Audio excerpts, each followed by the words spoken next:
This is Tri-Town meeting for Wednesday, October 14th, 2015. Let's see here, just quick introductions. Mark Sprague, Bolton Selectman. Stan Wysocki, Bolton Selectman. Don Lowe, Bolton Town Administrator. Brian Burke, Stowe Selectman. Okay. Go ahead, you guys. Bob Sikansky, Yep. High School Space Needs Committee. Lorraine Ramasco, Bolton School Committee Rep. Kathy Codian, Lancaster School Committee Rep. Mark Johns, Stowe School Committee Representative. Alex?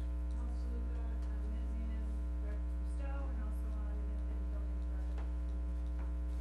Ed DeLuca, Stowe resident. Tom Frayne, interested citizen. Okay. Keenly interested. Yeah. First item on the agenda is an update on the Minuteman building project. Good evening. My name is Kevin Mahoney. I'm the Assistant Superintendent of Finance at Minuteman. And I just wanted to present to you this evening a brief update on where we are with our building project. Typically, Superintendent Ed Quillen would be here along with Ford Spalding, who's the school committee representative from Dover, as well as the chairman of the school building committee. But this evening at the school, we're hosting our general advisory board meeting, which is an annual meeting that we have with those folks from business and industries that volunteer to offer advice and work with our vocational technical instructors on some of best practices in the industry and some state-of-the-art advancements that they use to advise our staff for budgeting and training purposes. So we have an annual dinner tonight. They cannot be here.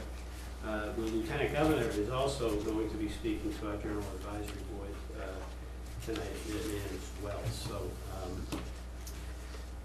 just to begin with the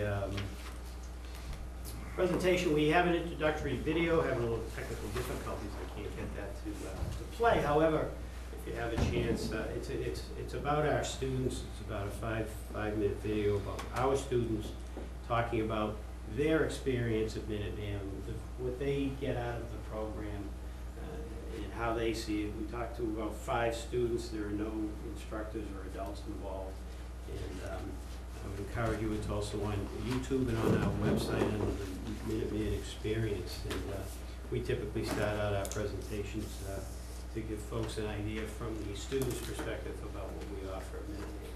But we've been in business since the 70s, one of 26 vocational school districts in the Commonwealth with 16 member towns. What we do is deliver robust academics as well as complement that with the powerful career and technical skills. This is what gives us our competitive advantage for college and career, so that when students graduate, they have a purpose. They know what they want to do well and and what they want to pursue.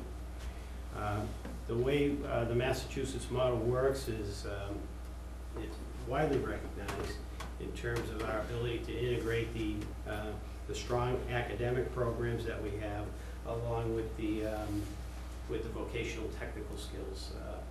It is looked upon as a national model, and it's one that does achieve results. What we want to talk about today is specific to the projects, why we're moving forward, why we're seeking support for the new building project. We do think it's the most affordable for taxpayers.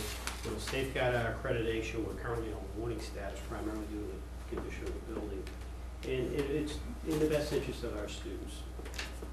So today's agenda, we'll have a brief discussion on where the project stands, timeline, the financing issues, talk a little bit about enrollment, what happens if we don't move forward, and then how local input has influenced how we've gotten to this point.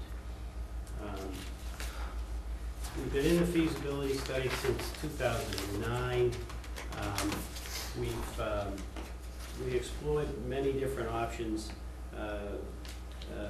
straight renovation, an addition with renovation, and as well as the new school project option with different enrollment numbers. We've had public meetings in 16 of our 16 communities on the options, and from those meetings, there was considerable consensus and support to build a new school. And the preferred solution that was voted by MSBA was the construction of the new school. They took that action on August 6th, construction of a new building with a target enrollment of 628 students. It's structured in 2 career academies with 16 technical programs, of which 21 majors could be chosen by our students. And right now, we're currently in the module 4 of the MSBA pipeline. To get a gauge on support in the member district towns, we did engage DAPA research to take a look at where districts' voters were relative to the project. There was some strong support both in terms of what Minuteman does, how we contribute to the workforce, and how we contribute to the college and career readiness for students, as well as support for construction of the new school. The educational program is based on the 2 academies. As you can see on the left-hand side is the Engineering, Construction, and Trades Academy. In there we have a couple of new programs. We have Advanced Manufacturing, which takes into consideration metal fab, welding, and some other skills as part of that new program, as well as multimedia engineering, which gets into the sort of engineering design for lighting and theater components as well, along with our traditional technical vocational areas. On the right-hand side, you'll see the life sciences and services, which feature programs such as environmental science, technology, and horticulture. Within the middle section, the shared service area, we have our some of our nursing services, library, special education support, the humanities, and some of the common core competencies that we provide. Here's a look at the proposed site plan. Over in this area is where the building is currently located. As we go along this part of the parcel, that's the border between the town of Lexington, which is on the easterly side, and the town of Lincoln, which is on the west. The configuration of the new building is located here, which is beyond where our current football fields are, next to these residences along Mill Street. This is two-way here. The National Park borders along there as well, and the access from the school comes in this way. So these 3 residents are currently owned by Minuteman. The location or the configuration of the school is such to kind of conform around some wetlands issues that we have to work through. And I'm going to show you some preliminary designs. These designs have been evolving as we speak. This sort of gives you an idea of the topography. So what we're trying to do is build the building so it goes up with the grade of the site. On this end of the campus is the life sciences area, the green section here, which has these 3 floors are basically the common core area, and then on the right-hand side of the trades and construction shop spaces. So we try and have the building at a relatively low profile, but working its way up in accordance with the site grade. On the lower level, again, this is the life sciences area. Some of the areas, one of the advantages we see with this academy model is trying to have a lot of adjacencies for the various shops that tend to have similar competencies. In other words, we have the horticulture area adjacent to the greenhouse, which has environmental all located in this area. We have the culinary area not too far from the cafeteria. So there's some logical adjacencies there that work out. Some of our core facilities here, common areas, cafeteria, and some additional storage. As we move our way up into the main level, we have, again, this is the gymnasium area and the multimedia engineering area. And as we work our way up here, we have the shops, the carpentry shop, the plumbing shop, and the auto shop. Then as we go up into the upper level, we have a lot of our classroom space. A lot of the dark red area is bed support. And again, there's some other support areas here as well. So that's basically the configuration of the floor levels. When we take a bird's eye view, this is what the facility looks like. We've made a considerable number of changes in some of the detail in the design. We have a lot of choppy corners here that can be added to the price tag. We've worked with the design team to smooth those areas out, try and bring the size in a little smaller. We're making every effort that we can to build the most economic building for the district while being able to suit our needs. So this process is still ongoing as we speak, but this gives you a general idea of what the building would look like. As we talk about the MSBA process, as I just mentioned, we're in schematic design, and on November 17th, the school building committee and the school committee will be meeting to approve the schematic design. On December 1st, we have a deadline to submit to MSBA, and on January 27th, it'll be considered by the MSBA Board of Directors. Then we'll move into Module 5, once that the vote is taken place, which is our local approval. The rest of the modules will be construction management. Actual construction is Module 7, and then Module 8 is we hope to have our project complete on or before September of 2020. In terms of funding, the total project cost is estimated to be $144,900,000. The state has already committed to reimbursing us 40% of eligible costs, which would translate up to $58 million. The net cost would be closer to $86.9 million. That would be finance. The annual debt service to the member towns would be about $3.9 million a year, in the range of the actual tax impact on the median homeowner is anywhere from $6.67 to $116.36. Yes, sir. Brian Burke, Kevin, I'll hold my questions if it makes the flow of your presentation quicker, or do you want to take them as we go along? It may make it easier if I go through it. I'm going to be coming back to this particular slide. Fine. As it relates to how that debt service is calculated. And there's some information that's in the packet that will support that as well. Then I'll hold my, I'll keep my just for it. Okay.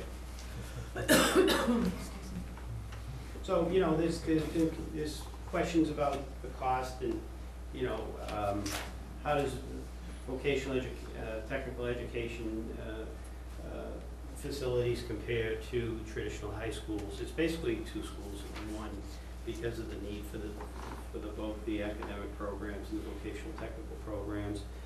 We certainly have to invest in our faculty that do have the expertise to be able to work with our students for their trade, and we do have minimum Chapter 74 square footage requirements that we have to consider in our design.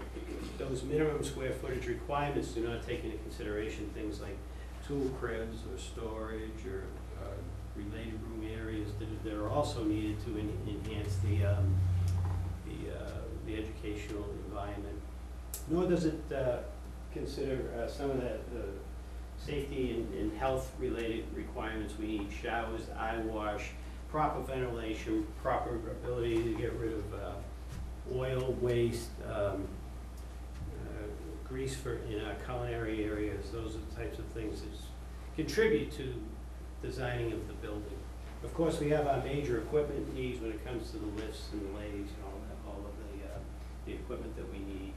Because, you know, part of our mission is we're part of the workforce development system, preparing students for college and career. We need to mirror what's out there under the current industry and business standards.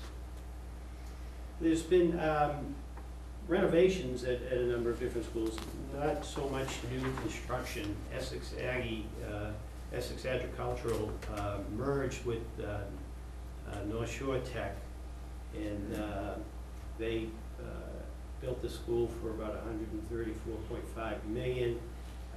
They just occupied that school in September of 2014. Out in Springfield, Putnam Vocational also built a school that was completed in 2012, estimated cost of $114.3 million. We believe that given escalation that we're in line, our cost estimates are in line with these projects, and we feel that we'll be confident that we'll be able to stay within the required cost per square foot guidelines as required under the MSBA program. Enrollment is some of the challenges that we're still dealing with when it comes to enrollment, because of, you know, there is this stigma that is attached. We don't think our message has been clearly understood by some of the students and the families within the district. Our facility does not contribute to enhancing our enrollment ability to increase our enrollment, and we've also had some feedback that given the uncertainty of the long-term sustainability of the district, primarily due to the building project, that's also causing a problem for us as well. However, we think that with a new facility, with some of the new program offerings that we're contributing, and you know, one of the other areas that we're looking at is making the schools more desirable for female students. We ran a girls in STEM program for 8th grade students back in February. We also had the program, we ran it in August. We had about 36 to 37 8th grade girls participate. It was very well received, lots of enthusiasm. Our students act as their mentors, if you will, and we did get some recognition for that program in some of the local press and on ACN and in the Boston Globe. In fact, the state treasurer came out one day in August to recognize the girls for their efforts, and we've seen that that's becoming something that students are interested in and are talking about, and we've seen some of students sign up as a result of their experience with the Girls in STEM program. We're still trying to nurture those partnerships between Minuteman and local educators, and we have been working with a national consultant on our enrollment strategies. Engaged him in January. His name is Mark Kerner. He specializes in working with recruitment, enrollment, and retention for vocational technical schools around the country, and our staff is very enthusiastic about this. We're finding that it's being well received in some of our presentations in the middle schools. We saw a significant increase there just out in Bolton and Stowe just this past week, and we can gauge the interest by the number of students that have signed up to come to Minuteman next week for our showcase days, where our staff presents two of the top programs that the students may be interested in. They come and they visit the school, and then from there they pursue with their parents what if they'd like to consider enrolling. One of the things we saw out of the 163 students that are from Bolton and Stowe, of those students, 80 of those students signed up to come back next week to go to the showcase days. And just by way of some historical comparison, last year we only enrolled 19 freshmen. So I think we're starting to see some of that message being communicated. The real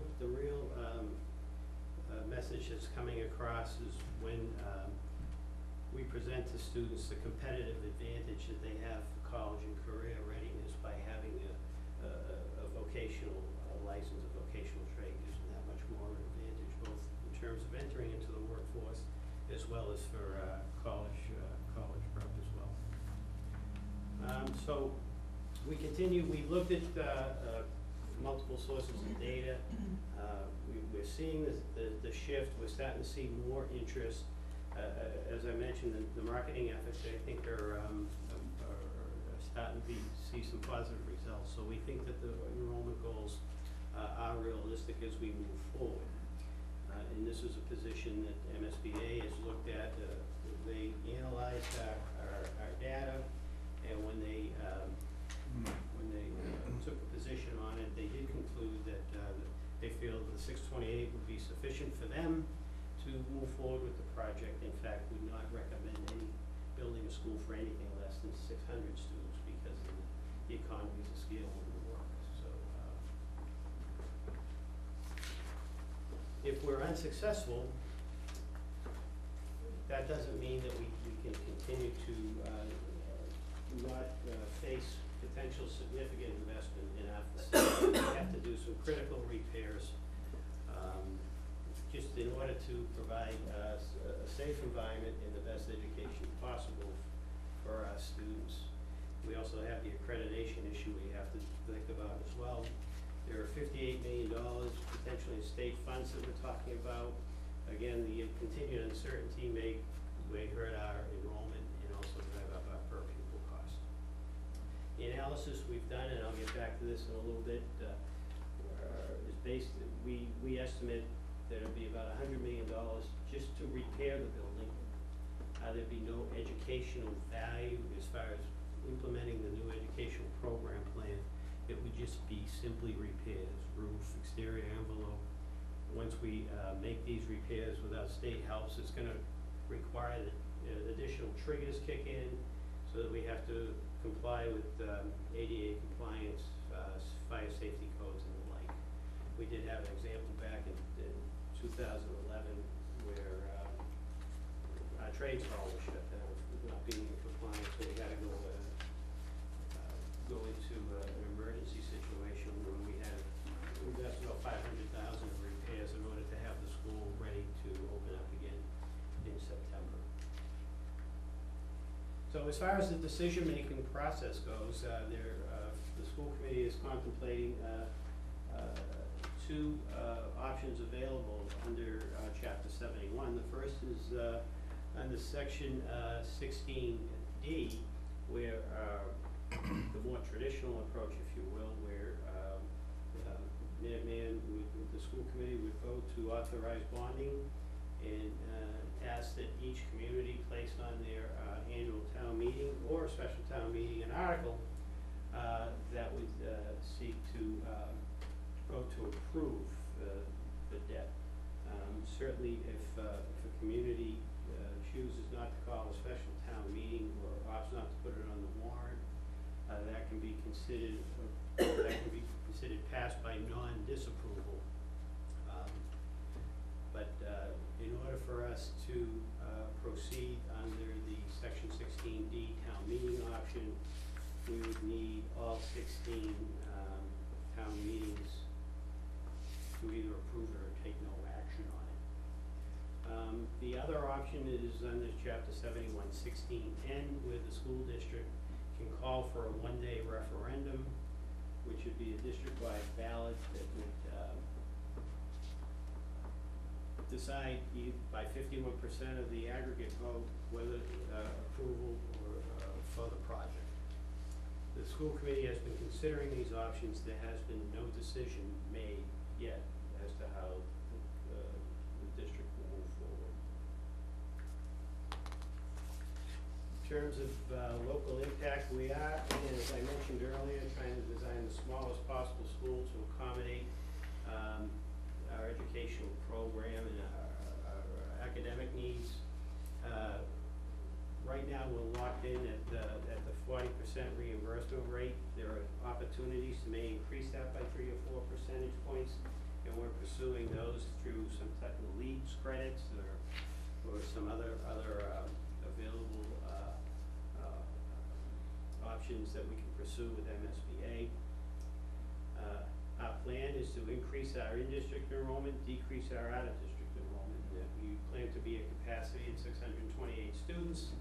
And to the extent we have out-of-district students, the change in Chapter 74 regulations this past spring allows the school district to pay, to charge, in addition to out-of-district tuition, a capital fee based on the per pupil cost of the enrollment to the non-member towns, so that they're paying their fair share of the capital as well as paying a tuition rate for the operational side. So just to recap, we feel as though that this building will really help with the ability to integrate strong, robust academics with high-quality career and technical education. It's the least expensive option. It will retain our accreditation. And right now, our deadline is June 30th, 2016 to obtain local approval. As I mentioned, we have the 40% reimbursement. That's been grandfathered because right now, the minimum reimbursement level is at 31%, but because we've been in the pipeline since 2009, they have grandfathered our rate. Even if we're unsuccessful upon June 30th, there's no guarantee that we can simply resubmit and get back into the pipeline. MSBA does maybe 6 or 7 what they call core projects each year, which is major construction, and there's a lot of competition for those dollars. Again, if we defer, the option of repair is far more expensive. We don't get any educational value out of it whatsoever. We're simply repairing the building, and it also, over time, the longer we wait, the cost will increase. Not to mention the uncertainty for students and parents on the long-term sustainability of the district. So that concludes my overall presentation. I did provide some additional documents.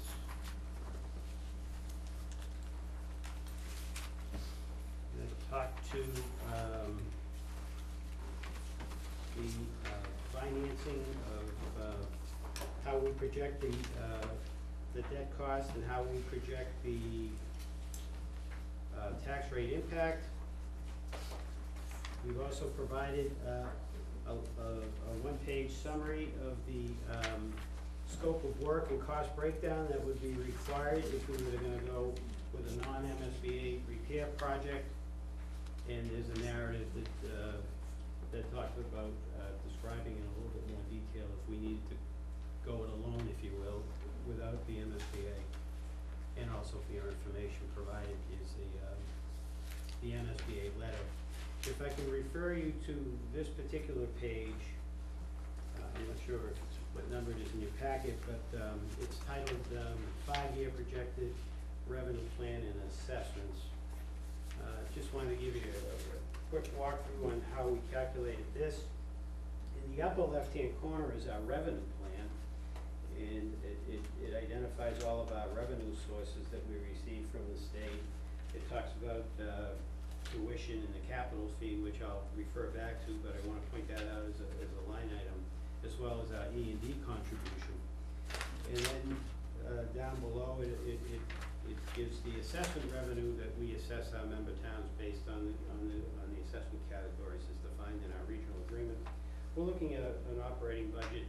We're estimating 5 years out somewhere around $21 million. We're in the process now of sort of right-sizing our school to get down to the 628 number.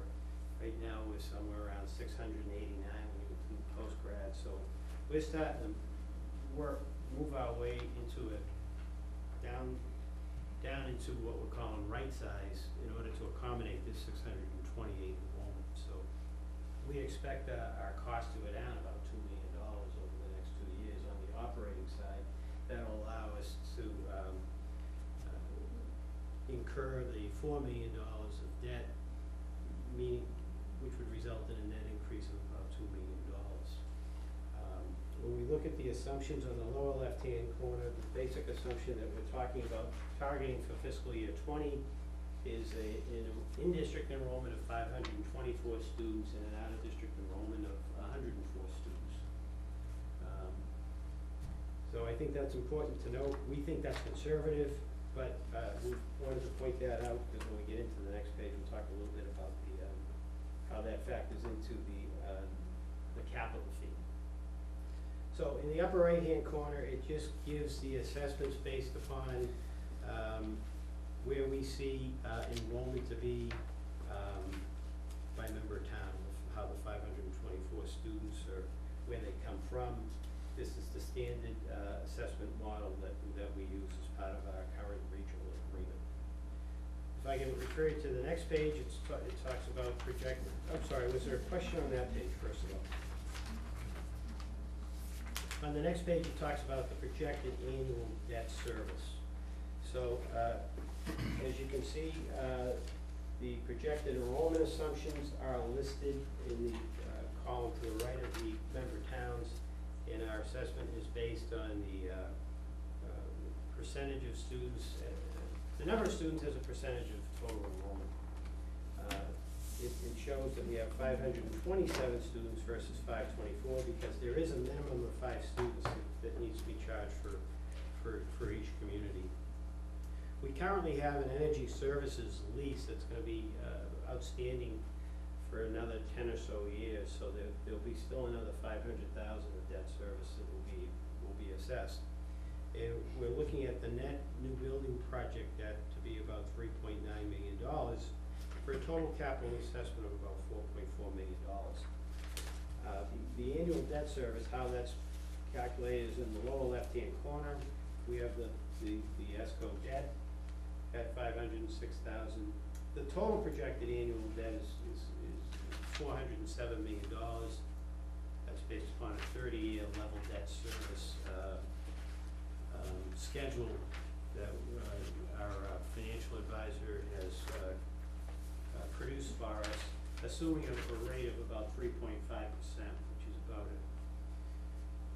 probably a point and a half more than where we might be now, point and a quarter to where we might be now, looking at other, looking at AA rated communities. We deduct from that a capital fee of about $780,000 for the net annual debt service related to the building of about $3.9 million. On the right-hand side, it gets into the how the capital fee is actually calculated. We take the total debt service of $4.7 million divided by the total enrollment of 628 for a per pupil cost of $7,500. We multiply that times the 104 students, and that results in about $780,000, which will reduce the assessments to member towns. Any questions on that? Yeah, I just want to make sure that I understand that the operating budget is spread out among the member towns based on per pupil enrollment with a minimum of 5. For the debt assessment, that's correct. That's for the debt assessment. Yep. For the operating assessment, it's just strictly the number of students percent, as a percent to the total. I had it backwards, thank you. And then there is one category, if I flip you back to the previous page, there's the minimum required contribution on this page here. Double-sided That's the one, always sorry. bewilders me. The minimum required contribution is determined by the state as to what, under the Chapter 70 Yeah. formula, how much is contributed as well. So that kind of changes the per pupil amount. based upon what the state determines. That's based on the wealth factors of the community. So, and then we just asked our financial advisor to, on the schedule that's entitled Projected Tax Impact by Medium Home, based on medium home values right now, as well as the current tax rates, based upon this debt schedule, how that would impact the tax impact on a medium home. Any questions on that? And as I said, some other documentation we provided, the schedule that talks about if we were to do repair work totaling about $105 million, list all that detail there, as well as some literature based on if we need to go along or in the letter from MSBA on their decision to support the 628 enrollment to move us into select design. That concludes my comments, Mr. Chairman. Okay. Any questions? Actually, maybe just No. more of a comment, so I guess, I support the notion of building a new school, so based upon the presentation you made, in either scenario, the towns are gonna have to spend money, so it's either 86.9 million for a totally new school and your ability to have new programs, or you mentioned it could be in the neighborhood of 100 to 105 million to repair what you have, and all you get is an upgraded building, but not necessarily being able to take any advantage of new programs. Correct. Okay, so the better option is actually cheaper than the less advantageous option by a considerable margin, almost, we're talking close to $20 million.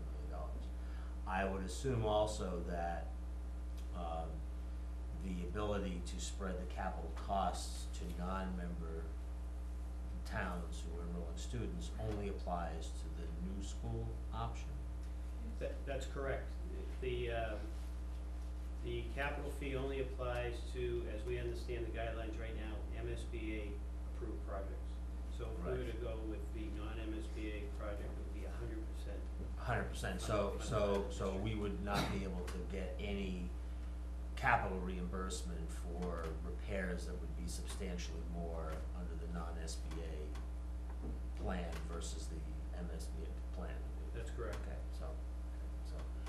so it's kind of startling to me why at this juncture there are some towns that are all of a sudden having difficulty in sort of making this decision when you get a better program for less money, plus you get the non-member towns to kick into the capital versus not, so it's. Just to play devil's advocate, and let me assure everyone, the Stowe Board of Selectmen is on record as saying that the proposed project is reasonable. We haven't taken any vote to support it, but it's not unreasonable. The fact is that the town, excuse me, I apologize, the Minuteman School District as considered are amply supported. We did ask, however, and we put it this way, we prefer that the Minuteman School District work with the member towns to float their new building proposal at a regularly scheduled town meeting, and we prefer them not to exercise what we perhaps cavalierly refer as a nuclear option, which is a 16N option. But we're on record for that. But with respect to the 6.5, by our calculation, member towns that are not in support and have sent correspondence to all the boards of selectmen, their position, and I don't want to state it for them, is that they don't have sufficient numbers in the enrollment to support this 5 minimum per capita enrollment for the capital debt service. But if anyone wants to have a better understanding of those towns' views, on October 28th at Weston. Weston, thank you, Board of Selectmen, yes, it is Weston, I could've looked it up on mine. The boards of selectmen have asked representatives of each of the boards of selectmen to meet and to discuss their concerns. And Stowe is sending a representative from the board of selectmen to that meeting. But perhaps I'm making a case that Stowe doesn't actually believe in, but it is one of the things that I think can be put under the rubric of political discord. Mr. Chairman, if I could, it's not accurate to say that all of those communities don't send 5 students. Actually, Dover is the only one who doesn't. Dover sends 1 or 2, so they're certainly disadvantaged by the minimum of 5 students. Every other one, if you're talking about Boxborough or Sudbury or Wayland or Belmont, certainly they all send more than 5.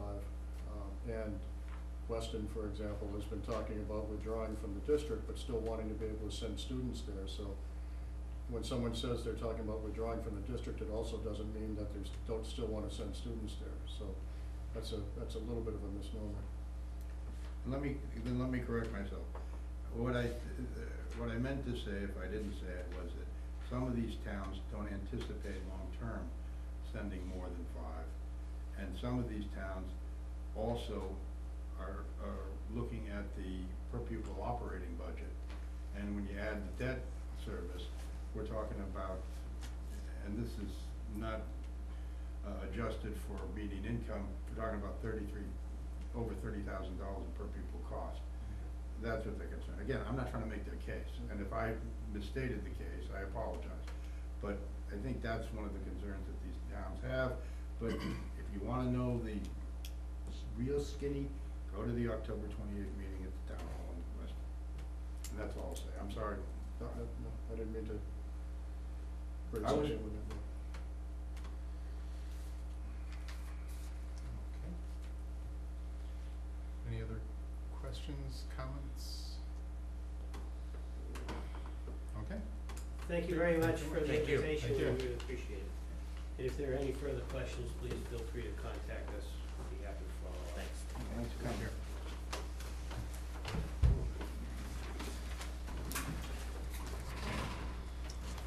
Let's see, moving on to our next agenda item here is to the Neshoba Regional School District FY17 budget review. There's 2 sub-bullets on that. One's to discuss the process and preparation of the budget, and the other is to discuss the level of the school budget increase. And so we know it won't be flat, so we know there's gonna be an increase, so I think I'll take the credit or blame for the second bullet item, which was kind of trying to avoid last year's gyrations where we had one number in mind from earlier tri-towns, got a budget that was higher than that, and then there was a lot of back and forth and a lot of work to get the budget back to something that everybody would support. So I think, I'm gonna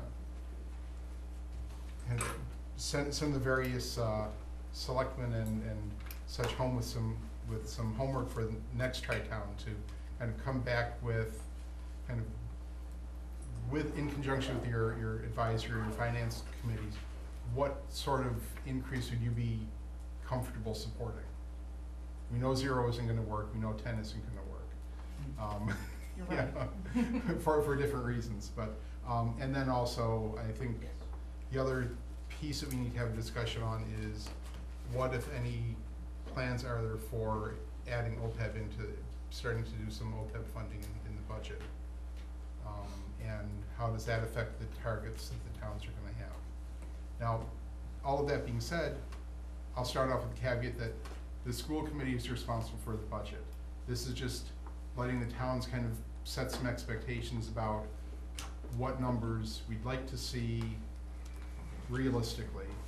And if the school is over that significantly, it's gonna require discussions ahead of time to get everybody lined up, going into the budget process for all the towns. So just trying to avoid last year's headaches, just trying to get the numbers out there up front. Yes? And I think it's gonna be good for us to know what those numbers Right. are, from where Yeah. you're coming from. I think that's a good way to start the dialogue. And I think the way I'm gonna answer it is probably to jump into the second bullet, or Okay, first of the all. first bullet. Okay, So we're educating ourselves as well. okay. We're defining right now a process within the finance subcommittee that really is looking at, and I think you folks have received a first, early draft of what is the budget process, and at what point do various, entities get involved, and at what point do various budget segments start to become looked at. And that's all gonna be based on a timeline. So the finance subcommittee is methodically going through that process. And as we look into each one of those major subjects or subsets, we'll start to understand what is it, how much is it, what are we doing, what do we need, what do we need to do differently, and what are some of the levers that need to be pulled in order to support or not support certain pieces of the curriculum within the district. So I think that that's gonna be very important for us, and we will obviously share it with you. But the real goal of all this is so that we understand what's going on, and it will become visible to you as well. We're not looking for a repeat of next year, none of us are. And I'm pretty sure that the administration doesn't want that either. So at this point, that document that I had sent out last month is a document that's continuously updated as this process moves forward, and we will be able to give you updates. We don't have anything right now, but they're working through it and they are making headway. And all of their efforts are in the meeting packets, and I'm not telling you go look at that, we won't give you the information. I'm telling you, if you want more information, you can look in the meeting packets. As far as OPEB is concerned, that discussion hasn't come up yet, and we do not have a point of view on it yet. I'm sure that we will be discussing it. Does that help? Here it comes. No, I'm somewhat familiar with the budgeting process for the school district. If memory serves, and it doesn't always serve quite accurately, as John just pointed out. But all I can say is we're very, we in Stowe are very encouraged and pleased with the spirit in which the school committee is, and the district, is approaching the budgeting process, trying to be inclusive, keeping us informed of the steps as they come up. And if memory does serve, I recognize it. It's a little early to be talking about numbers. Right. But as I said, we're very pleased with the openness and the transparency in which the school committee is so far approaching the budgeting process. Right, We thank you. Here, there. Okay, so we'll have that on the agenda for next time around for, start to get some numbers. Still will be hosting next. Good. Well, yes, we will be hosting, and at the end of the meeting, we have to set the date, but I'm assuming that because you guys didn't provide refreshments tonight. We have them, we just didn't put them out during the, well, by all means. Well, why don't you save them for December?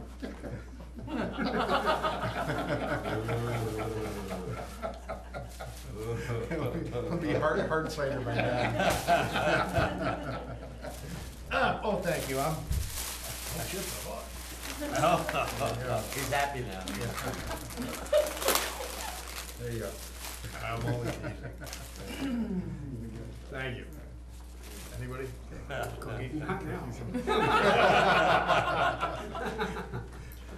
But we're very eager, just to add on, now that I've shown my gluttony. We're very eager to hear about the School Space Needs Committee update. we'll get there I know, soon. not Okay. trying to rush you, except for the refreshments. We had to sit through Minuteman to get to those, so. Okay, and so that'll be a continuing item for the next several meetings, I'm sure. Okay, next, police details to manage traffic when Bolton schools are hosting district sanctioned events. Actually, Michael and I had a discussion about that Okay. already.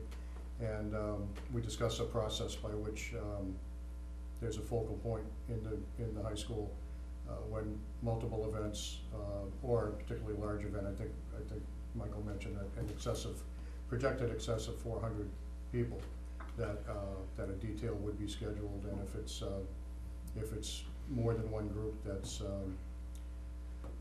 drawing the people in, then the cost of that detail would be split amongst the groups, but Mhm. I think we worked out a reasonable process. Michael?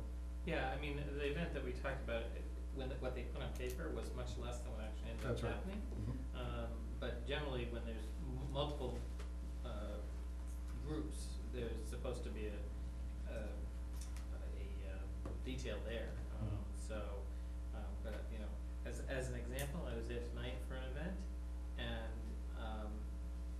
because it's in the auditorium, they're all parked toward that side. They're on Green Road, and the student parking lot is empty, and they didn't expect, you know, a large group. I mean, the faculty lot is half empty. You know, people park where they are closer to whatever the door is that they want to get into. They're on the side without the signs, though. That's the good news. Yeah, I mean, there's no problem with hiring details if they're available. Sure. So. Do groups come to you when they just wanna use the parking lot? We have rented out just the parking lot. Okay. Yeah. So those big bicycle events Yeah. are all prearranged with you ahead of time? Yes. Yep.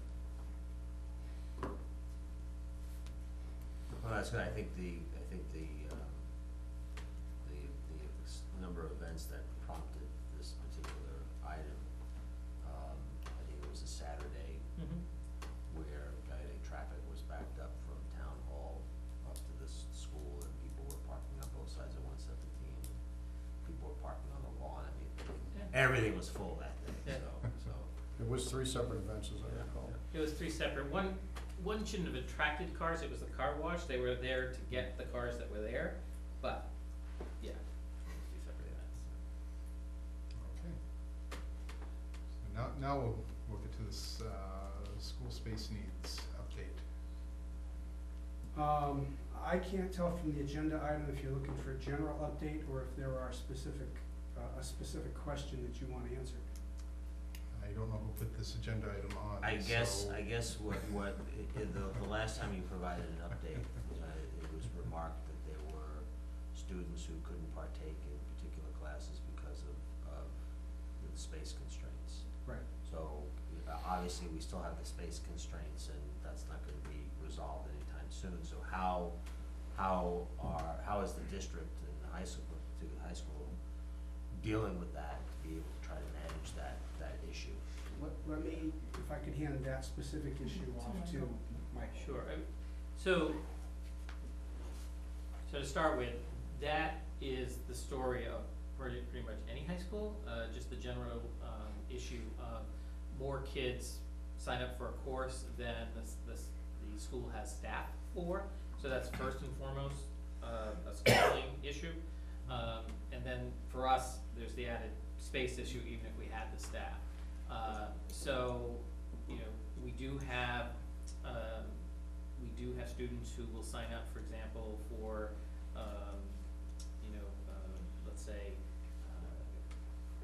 honors physics, and we can only fit 24 kids in our classes for lab physics, and so they have to take accelerated physics. So they get a course usually, but they don't get necessarily all of them don't get the course that they signed up for. And that is both a staffing issue as well as a physical space issue. And, you know, until we do have some space, and then we'd have to, you know, obviously through a budget process, decide on faculty to address that. So really, at this point, you're sort of stuck. Mr. Staff, yeah. Let me add that, you know, that there are 2 modular classrooms that were moved from Stowe, which did alleviate the problem Definitely. somewhat. You're welcome. But, Yes, thank you. but, if you don't have space to have classes, you can't have a class. Mhm. And so it limits the ability to provide instructional time to students if you don't have a place to have for the teachers Yeah. to do the work.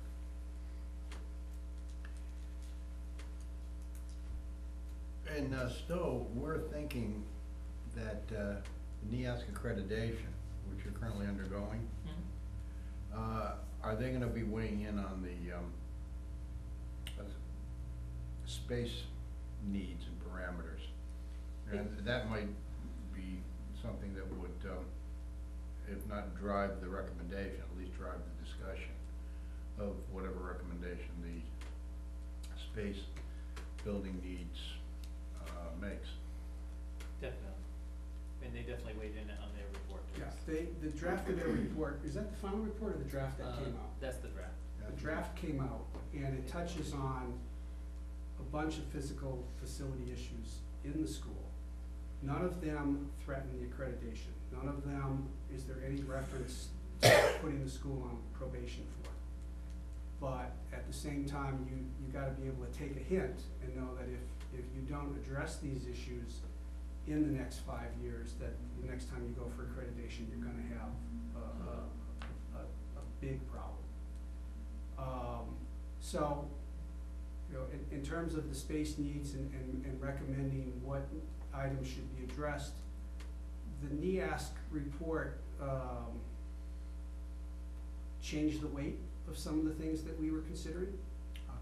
Okay, but you know, the NEASC report is, it's not focused on the infrastructure or the building, it's more of a bunch of managerial and administrative issues. But where it did touch upon the, facility-related issues, we've gone through the report, we've identified all of those. Most of them match things that we had already identified, and the things that we had not identified that NEASC says we should address, we've added to our list. Certainly, and NEASC, while you're right, it's based upon the teaching and the education the students receive, if I recall correctly. Well, certainly, one of the things that's been driving the discussion of the Space Needs Committee is the programmatic deficits that result from infrastructure. And so that certainly would be something that the NEASC report might address, and I'm glad that it's been circulated among the Space Needs Committee. When do you expect a final? It should be coming out, I would say, somewhere either end of November or early December. And I imagine that'll be disseminated throughout the member towns. Absolutely. So if you say that, you know, in 5 years' time, when this whole process goes again and we haven't remedied some of these things, it will potentially become an issue. Well, I don't think you go for accreditation for another 10 years, but as I understand the process, when NEASC makes recommendations, and they have a specific section that says recommendations, they wanna hear from the principal at least every 2 years what's being done to address their recommendations. If they don't see any progress in 5 years, they start coming back and asking more detailed, intensive questions. So, Right. what I'm driving at is that probably, what I'm hearing is that within the next number of years, and it's probably within 5 or 6 or so, that we're going to have whatever plans we need to have for expansion or change well underway, and figuring out how we're gonna be paying for that. So, you know, this is an expense that the 3 Yes. towns are gonna have to be looking at within the next 3 to 6 or 7 years. Yes, NEASC doesn't demand that you solve the problem in Right. 5 years, just that you show Right, good progress. Right, But so- I think so- your timeline's reasonable. right, so we have to be bracing for, you know, Something. potentially some significant capital expense within that timeframe. Yes. Yes. Any other specific questions? Nope. Okay, so overall, where we are on, the space needs is, we have issued a request for proposal for the, well, we got two responses back to our last request for services for a population study. And basically what we were told was, your request is too detailed, you're asking for stuff that's not appropriate. So, we rejected the bids we got, and taking the advice of the people who responded, we reissued the RFP, putting more emphasis on what questions we needed answers as opposed to how the study should be done. And so we're waiting now to get those answers. We would probably not get the report, final report for a population forecast till late January, mid-February, somewhere around there, at the pace we're going now. In the meantime, we're working on creating our final report of a space study. We don't need to have the final population numbers in order to issue a final report. So we can wrap up our work before that report comes back in late January or February. And that's what we're working toward now. How would you account for projected student population growth without those hard numbers? Is it you're gonna rely on something less reliable, or? Well, I don't think we're going to, we're not talking about laying out a building program. I think what we're gonna do is there has to be a successor committee to us. You can call it a building committee, or you can call it a space solutions committee, or something. There has to be a successor committee to us that turns around and starts looking at getting the engineering studies you need to make decisions and stuff like that. So what we're focused on is what questions, what specific issues does that committee have to get solutions to? Is, you know, and you can, and with the population study, you can turn around and say for every 20 students above 1,100, you need another classroom, another general purpose classroom. And for another, you know, 60 students, you need 3 classrooms plus a science lab or something like that. You know, that might be something, some kind of recommendation we make. But it's gonna be the next group that really takes hold of the population study and uses it more than we could. So we will be, if I like to think of it, and I don't have the committee's consent on this, but I like to think of it is that we will be establishing the charter for our successor committee.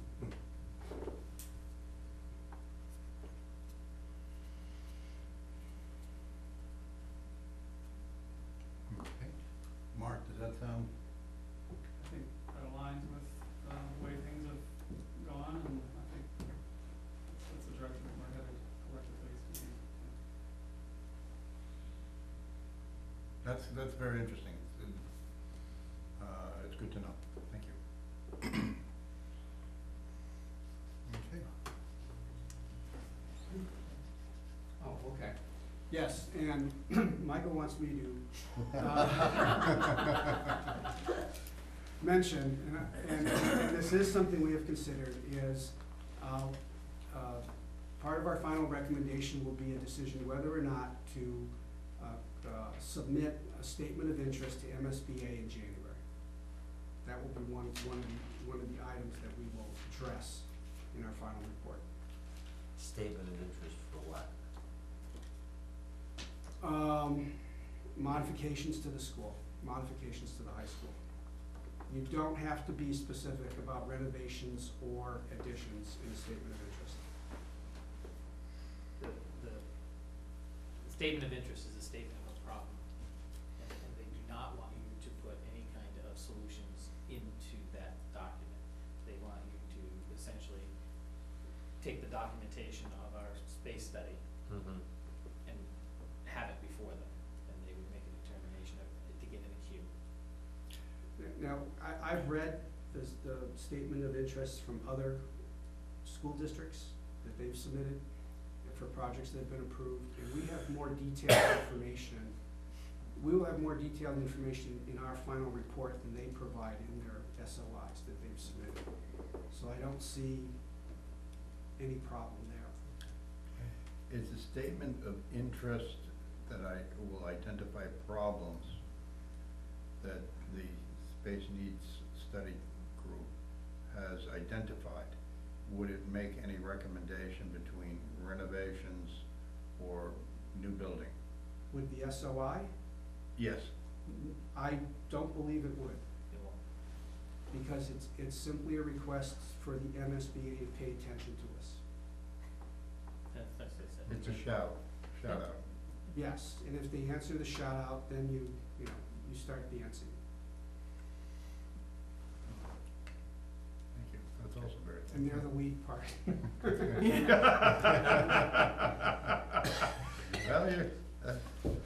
Well, We just have to, go into this with our eyes open, that's all.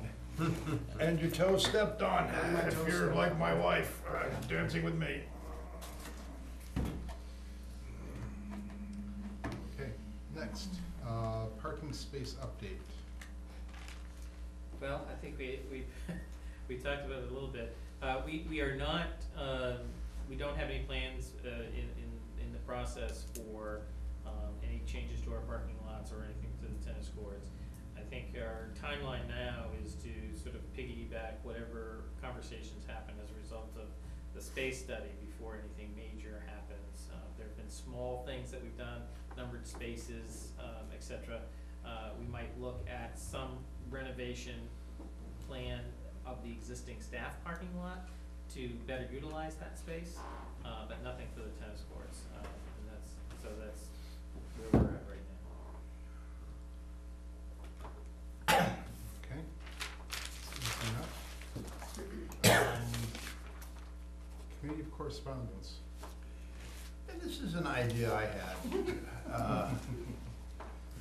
And I'm sorry for the, well, I apologize, but it's a historical illusion, so to speak. We, during the last budget process, there was a lot of paper generated by the school committee, positions and so on and so forth. And it was my thought that the boards of selectmen could designate one selectman each to review those and then report back to their select boards to perhaps respond in meeting or even respond in writing. That's just the germ of the idea I had. And because I came up with the idea, I would probably be the Stowe Board of Selectmen person who would join that committee of correspondence. Bolton, I imagine, would give it to the new guy, or not. And Lancaster's not here to get input from. But that was my thought. I mean, we talked about it, earlier this year. I think in with regard to, coming up with what the three towns' positions would be, primarily what they potentially could afford, I think it's probably an important thing to do. First time in town government anybody ever said one of my ideas was important, but okay.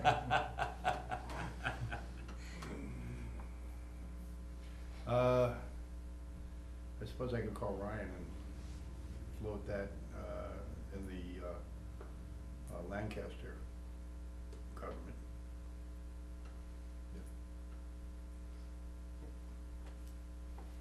But everything that the committee would, in my respectful submission, everything that the committee would do would be a joint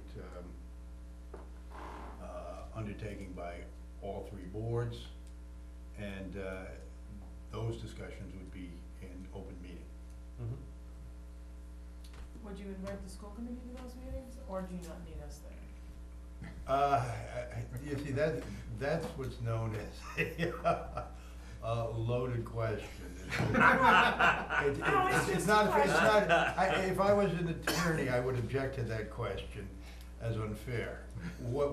No, it's not that, we don't need you. It's, your school committee has a very able writer, and writers, and the Board of Selectmen want to consider those writings, those position papers, and mull them over and come up with their take on them and possible response. So because it is a Board of Selectmen undertaking, it's not that we don't need you or that we won't invite you, but you will be part of the process, and the district will be part of the process when they generate, if they do generate, paperwork over the budget period. Okay. And then you can always call us too. Well, we will call you, but we're gonna be following you with great interest and close attention. We know, and we're inviting you. Okay. That's all that's on the agenda, so the only other item is to schedule the next meeting. And it is Stowe's turn. I would suggest the first Wednesday in the month, which has been our past practice, if not strictly observed. That would be Well, the fourth, I believe.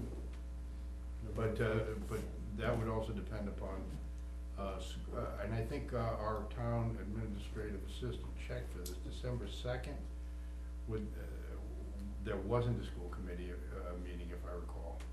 I believe that is. We're talking about November 4th, aren't we? No, I'm talking about December. Do you Oh, I'm guys need to sorry. meet right away?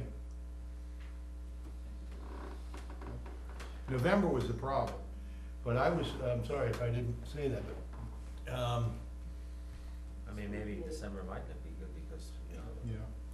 We're in the everyone's mid-month, still be so- munging budgets, and I think that's gonna be the number one I topic. didn't know, I think that's a great idea, I just assumed you were talking about November, but. I thought I said December, but perhaps I didn't, but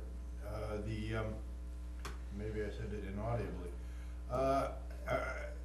In Stowe, I don't think we're gonna be that far along the budget process No, we won't even. by November, that's why I was suggesting December 2nd. That, and I thought that December 2nd, there was no school committee meeting. I believe there is one. There is, yes. There is? Yes. Then I have bad intelligence. And I mean that on several levels. The ninth? The would be- ninth? The ninth would be Let's the. see. Is that all right with you guys? Right now, that's fine. Yeah, and we're not getting too behind the budget process? No, I don't think so, no. Too behind the curve? No. I think our department heads, Say the ninth. usually I asked for our department heads to submit the budgets right around Thanksgiving. So December 2nd should be fine. December 9th. Ninth, that's even better. All right, and, of course, as always, any items of the agenda, please, submit to our administrative assistant. We'll have, a meeting room and, plenty of refreshments. Okay. Any other questions, comments, random thoughts? Okay, then I would say that we are adjourned. Thank you. We'll see everybody in December. Thank you.